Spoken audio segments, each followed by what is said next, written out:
미국과 한국, 세계 각 지역에서 오늘의 미국 듣고 계신 여러분 안녕하십니까? 강혜신입니다. 오늘은 아주 세계적인 그 펀드 매니저, 투자가 그리고 파이낸셜 타임즈의 칼럼니스트가 보는 2024년도 10가지 트렌드, 10가지 추세를 좀 전해드리겠습니다. 루치르 샤르마라고 한국에서도 이분 알고 계시는 분들 굉장히 많으실 것 같은데요. 그 록펠러 캐피털 매니지먼트의 특히 이제 국제 비즈니스, 신흥 국가들 이런 곳의 헤드를 맡고 있습니다.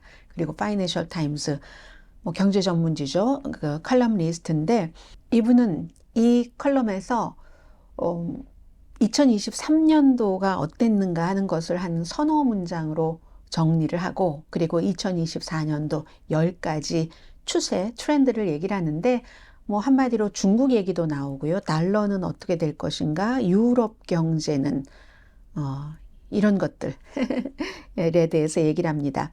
마치 그 팬데믹이 전혀 일어나지 않았던 것처럼 2023년 한 해가 다 끝났고 그리고 막 세계적인 글로벌 그 세계 경제의 불황은 오지 않았다라고 얘기를 했습니다.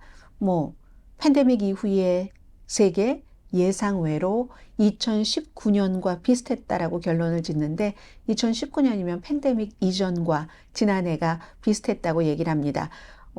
그래서 2023년도는 대부분 원래 예측을 했었던 것과 아니면 예측과 전혀 다른 것이 혼합된 그런 경제 분야에서는 특히 이제 그런 것, 물론 경제가 정치와 같이 갑니다마는 그런 것을 우리에게 상기시켜 준다라고 얘기를 했고, 유럽 경제는 미국에 비해서 훨씬 뒤처져 있었고, 뭐 그런 것들을 이제 미국의 기술, 이 기술 주가가 상승세를 그 주식 시장에서는 많이 주도했기 때문에 그런 면도 없지 않아 있는데, 이 같은 것들을 딱 생각을 하면서 2024년에 대한 본인의 탑 10 트렌드, 현재의 지금 2023년도 추세가 어떻게 바뀔 것인가? 그리고 이제 돈의 가격이라고 표현을 했네요. Price of money, inflation, 그리고 아주 거대한 기술. 이 세 가지가 글로벌의 경제 문제에 있어서는 대화의 중심에 남을 것이다. 플러스 정치. 정치는 그냥 단순한 그런 것 때문에 아주 핵심을 놓지 않고 있을 텐데 어떤 그 스타 파워 같은 것을 그 뉴스 메이커적인 데서 왜냐하면 너무 많은 곳에서 이제 선거가 치러지기 때문에 그렇다. 루치르 샤르마라는 아주 그 경제 그 투자가 펀드 매니저 파이낸셜 타임즈 칼럼니스트 록펠러 캐피털 매니지먼트 인터내셔널 비즈니스 분야의 헤드가 지금부터 정리하는 겁니다. 첫 번째 2024년도의 트렌드는 이건 많은 매체에서 굉장히 많이 또 언급을 했습니다. 민주주의. 정말 이건 민주주의 선거가 여기저기서 일어나는데 민주주의 국가 가운데서 가장 인구가 많은 나라 인도, 미국, 인도네시아를 포함을 해서 30개국 이상의 민주주의 국가에서 이제 중요한 선거가 치러지죠. 그래서 전 세계 인구의 46%가 올해 투표를 하게 됩니다. 이게요, 투표라는 것이 어떤 형태로든 있었겠죠. 그런데 그런 투표가 기록으로 남아진 1800년대 이후에 올해 가장 많은 사람들이 선거를 치르게 되는 그런 그 비율이랍니다. 도이체방크가 이렇게 지적을 했고요. 그리고 선거를 치르기 전에 유권자들이 엄청나게 불만이 많다고 얘기를 합니다. 최근에 특히 이제 인기 영합주의자들, 정치인들은 현직 말하자면 미국의 바이든 대통령을 포함을 해서 그런 사람에 대한 불신, 불만 같은 것을 많은 그 경향 같은 것을 딱 그 파악을 하고 거기에 맞게 캠페인을 한다는 거죠. 보통 2000년대 후반까지만 하더라도 현직에 있는 사람들이 재선될 확률이 한 70%였다면은 지금은 이제 한 국가에 따라 다르지만 또 사람에 따라 다르지만 한 보장되는 것은 30% 현직이 재선될 확률 그렇게 보고 있습니다. 바이든 대통령이 이제 특히 어떻게 될 것인가가 가장 그 중요한데 보통 이제 그 현재의 현직자 하면은 언론에 뭐 노출도 워낙에 많이 되고, 그리고 뭔가를 유권자들의 마음을 잡을 만한 그 단기 정책을 쓸 수 있는 힘이 있어서 유리했는데, 요즘은 전혀 그 같은 것을 보장하지 않는다는 얘기입니다. 지난 30년 동안 미국의 그 대통령들은 임기 첫 번째 임기에 보통 재선을 하잖아요. 트럼프 전 대통령처럼 재선을 못하는 그런 대통령이 거의 없으니까. 그래서 그런데 그럼 임기 2기면은 미국에서 8년인데 이미 임기 1기에 임기가 쭉 내려간다는 겁니다. 지금 바이든 대통령 40%가 안 되잖아요. 한 38% 정도 된다고 할까요? 이런 것들. 이제 선진국의 꼭 바이든 대통령뿐만이 아니라 현재의 그 현직 그런 최고 지도자들의 인기가 굉장히 없기 때문에 올해의 선거, 민주국가에서의 이 같은 선거는 세계 지도자의 아주 대변혁을 가져올 수도 있다. 이걸 우선 딱 깔아놓고 그 뒤에 이제 무슨 경제라든가 경제와 연관된 사회라든가 하는 트렌드를 얘기합니다. 두 번째, 채권을 갖고 있는 사람 대 정치인. 2023년도 인플레이션 예상했던 것보다 미국도 빨리 잡히기 시작했습니다. 그래서 연말에는 아주 좀 가벼운 행복한 내년 올해죠. 이제 이자율이 내려가는 게 시작이 된다고 하면서 조금 해피했다는 거죠. 그런데 한 가지 아주 중요한 것을 잊고 있다. 이 칼럼니스트는 지적을 합니다.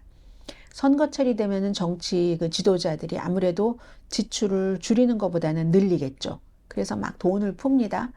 표를 받기 위해서. 그러면 당연히 적자가 늘어나는 것을 의미하죠. 미국은 이미 바이든 대통령의 여러 가지 지출하는 프로그램이 전체 그 GDP 국내 총생산의 6%까지 지금 올라갔거든요. 장기적으로 볼 때 장기적인 그 추세로도 2배, 같은 선진국보다는 한 평균 5배 많이 돈을 쓰고 있습니다. 그럼 이렇게 계속 돈을 찍어서 쓰잖아요. 여기서 핵심 문제는 기간 프리미엄이다. 텀, 그 기간, 그 피리어드, 그 프리미엄이다 해서 장기 그 부채를 갖고 있는 사람은 위험할 수가 있으니까 장기적으로 돈을 지금 막 풀어서 그럴 때 요구하는 것들이 있다는 겁니다. 어떤 걸 요구를 하냐면은 이제 빚, 또 적자 이런 것들이 팬데믹 이전보다 훨씬 커졌죠. 그리고 더 이상은 이제 미국의 연방준비제도, 중앙은행도 대규모로 막 채권을 사들이는 것을 안 하잖아요. 그럴 때 채권을 사들인 투자자들은 뭔가를 추가로 본인들의 것을 안전을 담보받기 위해서 요구를 한다는 겁니다. 그래서 금리, 이게 이제 특히 이제 장기 금리, 채권을 장기 만기를 많이 샀으니까 그런 장기 금리가 이전에 디스인플레이션 그 주기만큼 떨어지지 않을 것을 보장받기를 원합니다. 디스인플레이션이라는 게 인플레이션을 억제해서 디플레이션을 막는, 그러면서 현상 유지한다는 거잖아요. 인플레이션을 억제하고 디플레이션은 물가가 내려가는 거니까요. 그걸 막으려고 현재의 선에서 안정시키려는 정책, 연착륙이라는 얘기가 되겠죠. 미국식 표현으로 하자면. 그래서 그렇게 연착륙하는 정책을 가능한 한 쓰도록 애를 쓸 것이다 하는 것이고요. 이민에 대한 반발, 이건 이제 좀 경제 전문성과는 상관없으니까 많은 분들께서 또 관심을 갖게 되는 건데, 세계의 서구요, 노동시장이 부족한 곳이 많고 또 우크라이나 전쟁 또 등등의 여러 가지 이유 때문에 막 다른 나라로 찾아가는 사람들, 이민이 폭발했습니다. 지금도 그러고 있고 2023년도에 2019년도 이후에 캐나다도 이민자가 20% 늘어났고 미국은 지금 35%, 영국은요 45%가 증가했습니다. 그 나라에서 살기가 어렵기 때문에 영국으로, 미국으로, 캐나다로 가자 하는 사람들이 짐을 싸고 있기 때문에 아무 짐 없이 걸어서도 오잖아요. 미국으로는. 이런 흐름이 인기가 없는데도 사실은 이 경제 전문가가 볼 때는 이게 인력 부족이 있는 그런 곳은 경제에 도움이 된다고 봅니다. 더군다나 비싼 돈을 요구하는 것도 아니잖아요. 이민자들. 그래서 얼마 전에 선거 여러분들께 말씀을 드렸는데 네덜란드의 아주 우익 인기 영합주의자가 선거에서 이겼잖아요. 뭐 이민 안 된다 해서 이제 이긴 것이고요. 그리드 윌더스가 그런 거고, 사실은 이민자가 절실하게 필요한 국가가 있는데도 불구하고 내 걸 왜 뺏어가지? 이런 것. 폴란드도 지금 이민이 문제가 되고 있습니다. 폴란드는요, 인구가 일할 수 있는 인구가 점점 줄어들고 있어요. 고령화로 다른 나라와 비슷한 거죠. 이미 이민자들이 많이 들어가기 전에 일할 수 있는 근로자 숫자가 줄어드는 것을 경험하는데도 그래도 이민자는 싫다는 겁니다. 무조건 이제 그 거부하는 몸짓 같은 것을 보이는 거죠. 그래서 네덜란드라든가 폴란드, 다른 유럽에 이어서 미국이 2024년도에는 이민 문제로 아주 큰 어떤 소용돌이를 겪을 것이라는 거죠. 인플레이션을 낮추는데 이민자들이 도움이 될 수 있죠. 왜냐하면 임금이 높으면은 돈 많이 받으니까 물건 많이 사고, 많이 사니까 수요가 늘어나니까 그에 따라서 또 물건이 오르고, 이게 인플레이션이잖아요. 그런데도 지금 도널드 트럼프 전 대통령의 반격이 분명하기 때문에, 물론 주요 타겟은 불법 이민자이긴 합니다. 선거에서 누가 이기든지 아무튼 이민자에 대한 반발은 미국에서 굉장히 강해질 것이기 때문에 그 이민자들이 주는 혜택을 제대로 받지 못할 가능성이 높다 하는 겁니다. 그리고 2024년도에는 no bust cycle, 확 터져버리는 그런 사이클은 없다는 건데, 이자율이 너무 급하게 무슨 뭐 올라서 어떤 기업이 빚을 졌다면 그 이자율을 갚지 못해서 팍 터져버리고, 소비가 아주 움츠러들어서 경제가 그냥 확 터져버리고 시장이 침체되고 경기 침체가 닥친 이런 일은 없다는 겁니다. 2023년도에도 이런 일이 있을 거야 했는데 없었잖아요.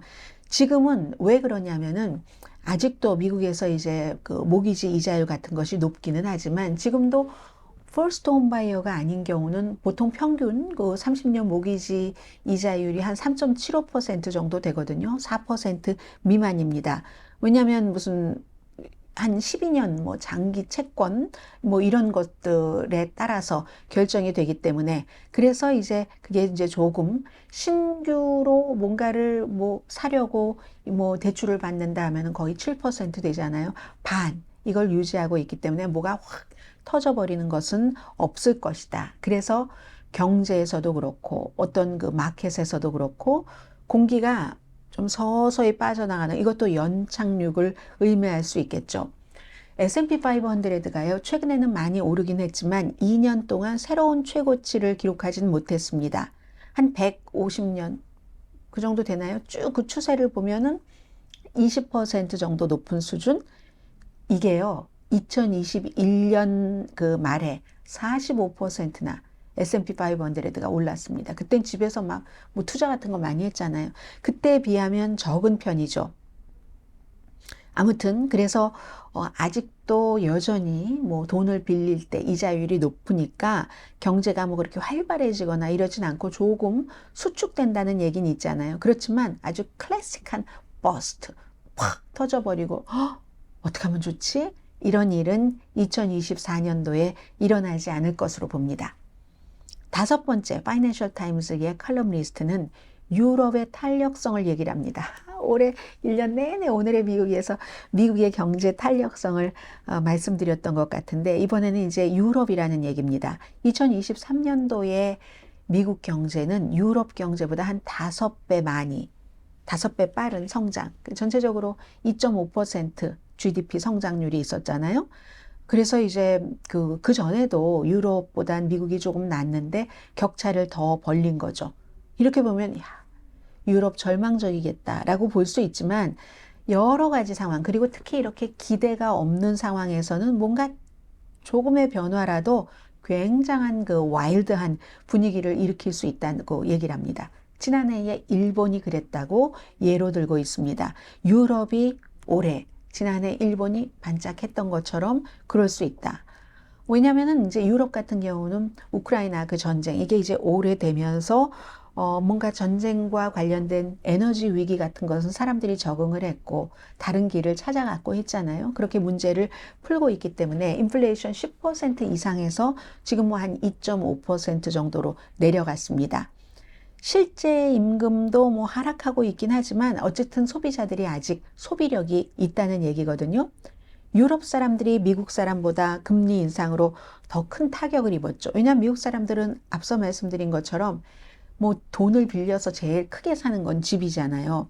근데 이제 미국의 경우는 거의 뭐 30년 고정 이자율을 하니까 3.75% 영향을 받지 않고 이자율이 막 올라갔어도 기준금리가 뭐 5.5%까지 올라갔어도 뭐 내가 갖고 있는 이자율은 3.75%야 했는데 유럽 사람들은 미국과는 달리 변동 이자율이 많기 때문에 그래서 굉장히 어려웠었죠.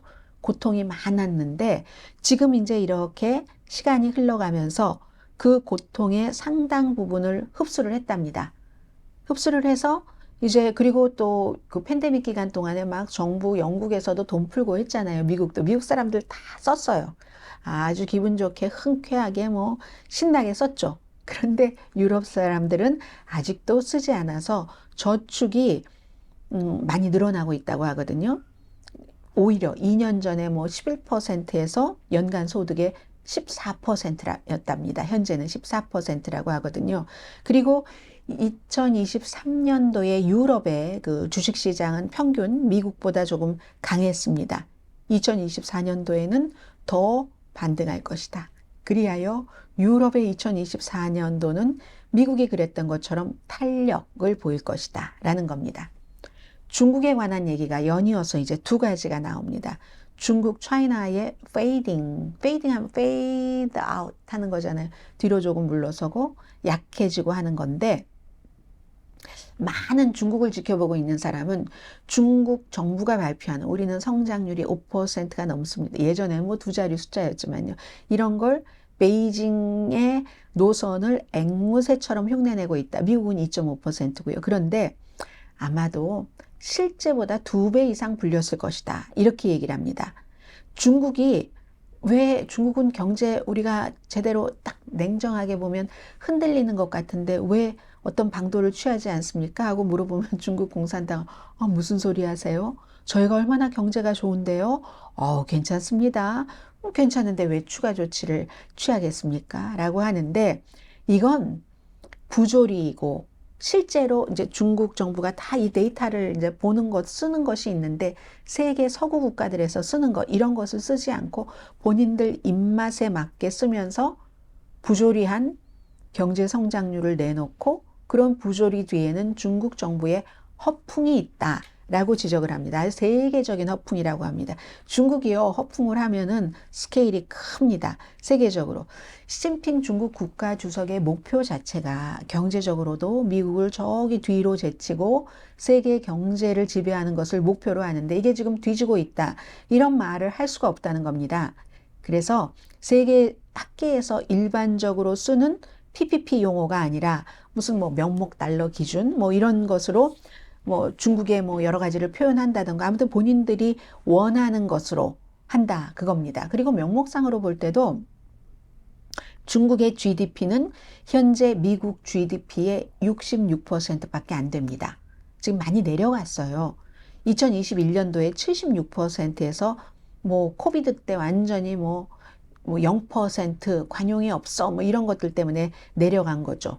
부동산 뭐 이런 거품 이런 것과 함께 그리고 공격적으로 또 많이 미국처럼 돈을 풀고 한 것도 있죠. 정부가 지원을 한 것도 있는데 그렇게 될 때는 미국도 뭐 달러의 약화 이런 것을 경험하지만 위안화가 굉장히 약해져서 이제 달러 기준으로 볼 때 경제를 더 위축시킬 수 있는 그런 거죠.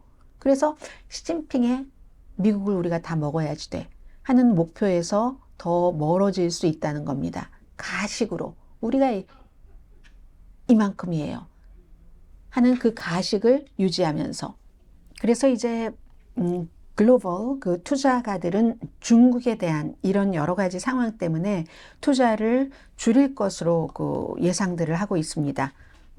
어쩌면 이 칼럼니스트는 중국은 그 같은 그 프리텐드 척 가식을 계속하면서 그냥 뭐 중국이 강한 척 하는 게 나을지도 모른다 이렇게 표현을 하고 있습니다. 아무튼 그래서 뭐 외국인의 직접 투자 같은 것이 처음으로 마이너스로 중국에서 돌아섰다는 것 이런 지적들을 했고요.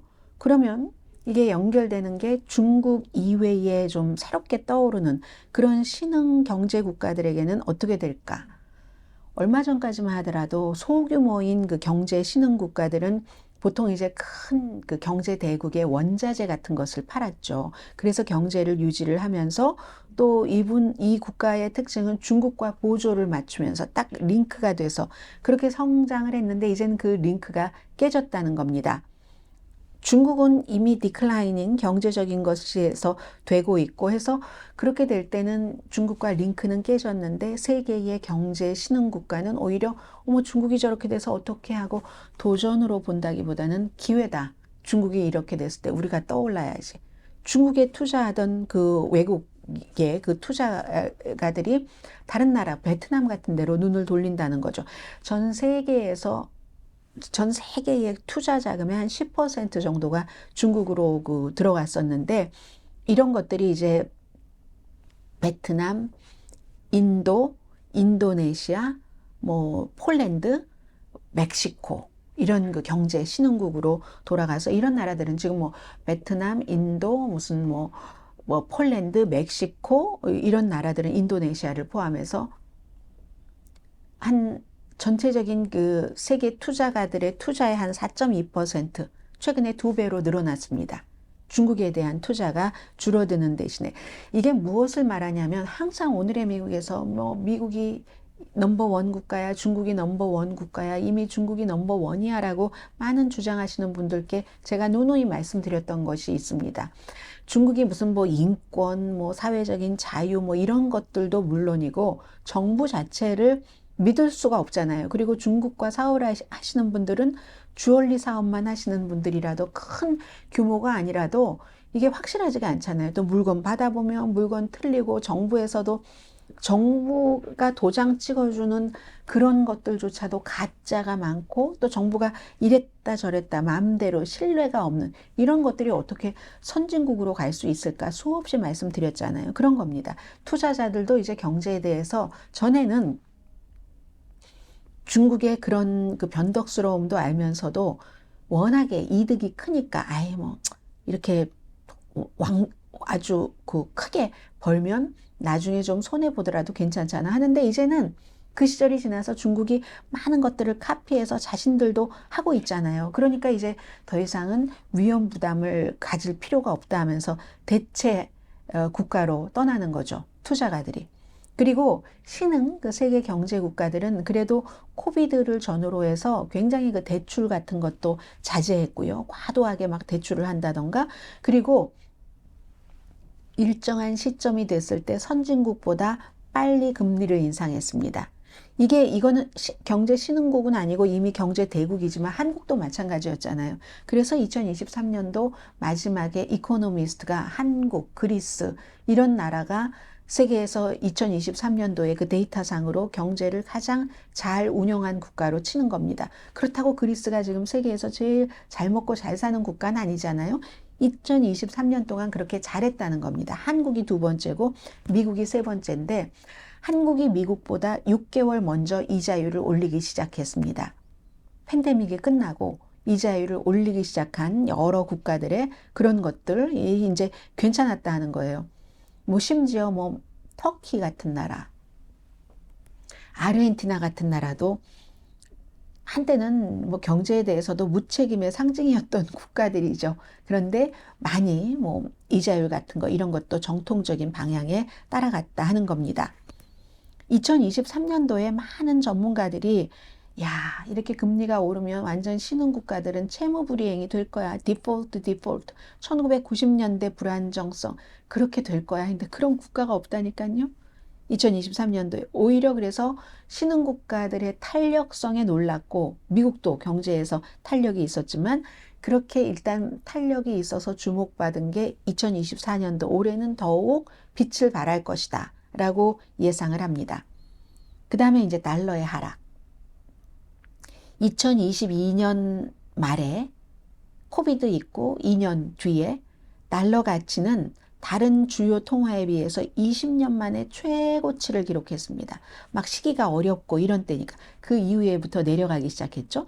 그런데 이제 역사에 따르면 달러의 그 사이클은 한 7년입니다. 뭐 부동산 시장 10년이라고 하면 한 7년 동안 그 하락 사이클이 계속되고 됐는데 지금 그 7년 동안 하락하는 사이클에 징후가 있다 이렇게 얘기를 하는데 그래도 지금도 달러가 과대평가됐다라고 보는 사람들도 많이 있습니다.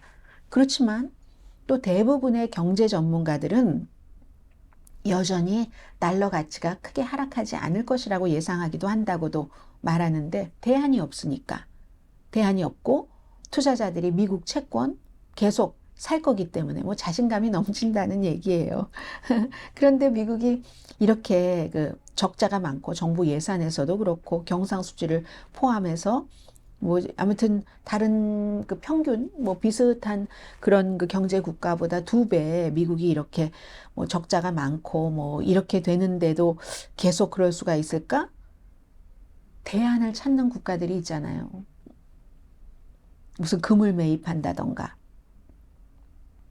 외국의 그 중앙은행들이 예비금 같은 것을 달러가 아닌 다른 경쟁 통화로 옮긴다던가 그래서 이제 이게 미국이 빚이 많아지는 것이 엄청나게 이게 위험하네.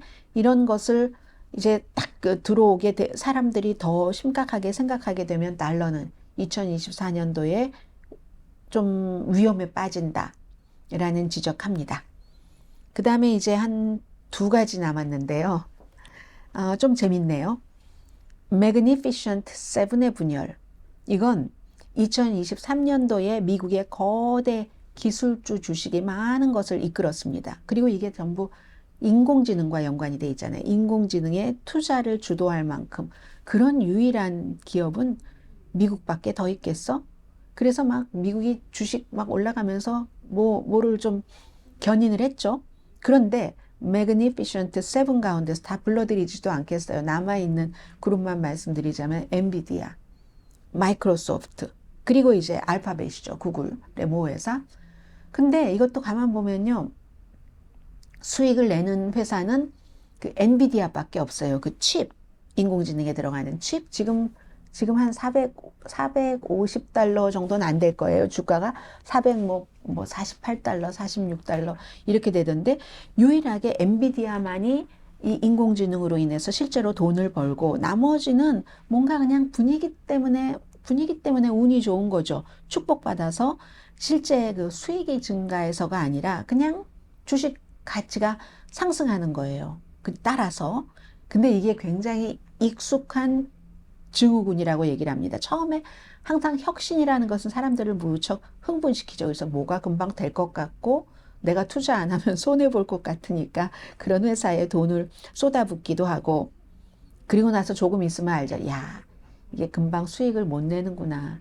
수익을 내는 회사는 한두 개밖에 없구나. 닷컴 시대에 우리가 얼마나 많이 봤습니까? 그런 일이 지금 일어나고 있다는 겁니다.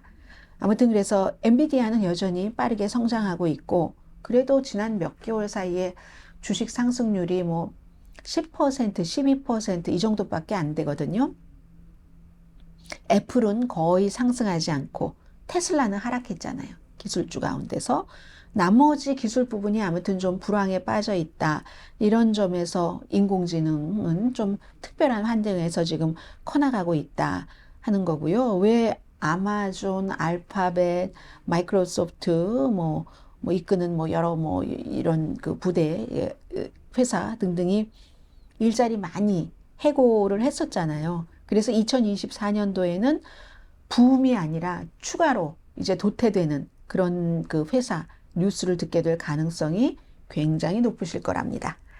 그리고 2024년도의 마지막 트렌드는 헐리우드의 나폴레옹 컴플렉스 이렇게 제목을 붙였네요. 팬데믹으로 인해서 많은 사람들이 집에만 있었죠. 그리고 최근에는 술집도 가고 밥도 사 먹으러 가고 기타 무슨 오락시설 같은 거 다 붐비고 하는데 영화관은 아직 그렇지 않잖아요. 그리고 영화관은 미국의 커다란 산업인데도 미국 국내 시장 티켓 판매가 한 지금 9억 장 못 넘긴다고 하거든요. 몇 년 전인 2019년도 팬데믹 직전에 12억 장. 그리고 정점을 찍었던 2002년도에는 16억 장. 그거에 비해서 얼마나 티켓을 조금 팔았어요.